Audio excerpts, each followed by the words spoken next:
Tingnan nyo to guys. So, ang gagawin niya sa may basong tubig. Nilagay niya lang ng asin. Tapos nilagay yung battery. Kinuha yung battery tapos pinatuyo. Ayan o. Oh, pinahid na sa dahon. Ayan, pinahid lang. Pinapila konti, pinatuyo. Tapos ano mangyayari? Ayun, lumutang. Ang galing. Ang galing. Ngiti-ngiti pa ako. Ay! Wala itong pulutangin sa battery lang at saka asin. Galing yun, no? Ano kaya yun? Kaya kumuha ko ng tobaso. Tsaka, yan, tubig, asin. Tsaka ito yung magbibigay energy sa kanya. Ito yung magpapalutang yata. Lalagay dito. Tapos, kukos ko sa dahon. Testing natin. Kung legit. Sana legit. Ayan na. Natin tubig.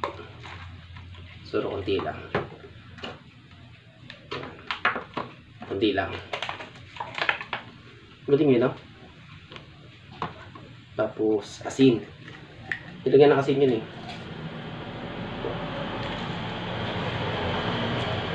So, konti mo ganyan na. Kanya siguro asin. Tapos, ano ba? Ihaluin ba to?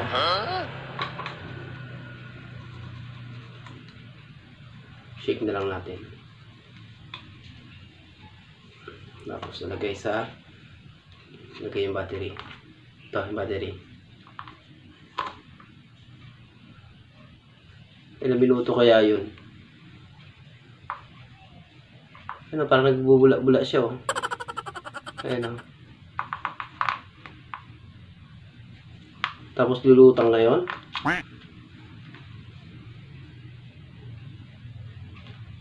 Ayun, parang may nag-ano.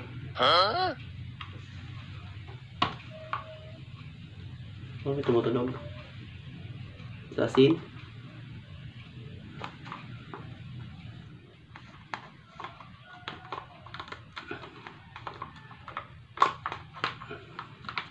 Tapos, papunasan. Ito yung dahon ng santol. Tapos, punas-punasan natin. Taste natin kung gumagana. Isa pa.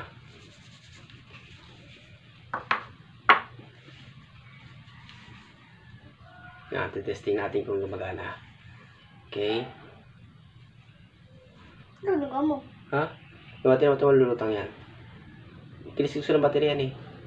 Kilis siya ng battery? Oh! Oh! Oh! Oh! Oh! Oh! Oh! Ano? Sabay, battery pa. Ginaganon lang. Tapos, Amazing! oh! Oh! Oh! Galing nga. Ano? Ay, tinanggal mo. Ay, ganda-ganda na nga ini.